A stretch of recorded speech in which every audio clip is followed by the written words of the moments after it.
স্বাগতম আপনাকে জাপানি শিখো ইউটিউব চ্যানেলে। এই ভিডিওতে জাপানি সপ্তাহের নাম শেখানো হবে। তাহলে শুরু করা যাক।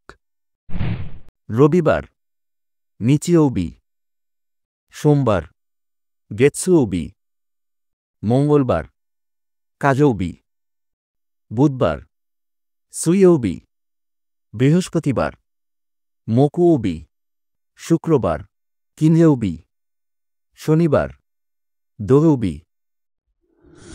জাপানি সপ্তাহের দিনগুলো চন্দ্র, সূর্য এবং ৫টি প্রাকৃতিক উপাদান আগুন, পানি, কাঠ, ধাতু এবং মাটি এর উপর ভিত্তি করে নামকরণ করা হয়েছে।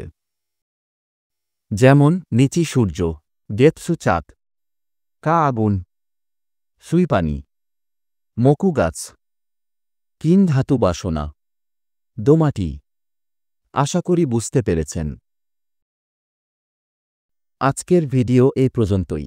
আপনাদের কোনো প্রশ্ন থাকলে কমেন্ট করে জানাবেন। সায়োনারা।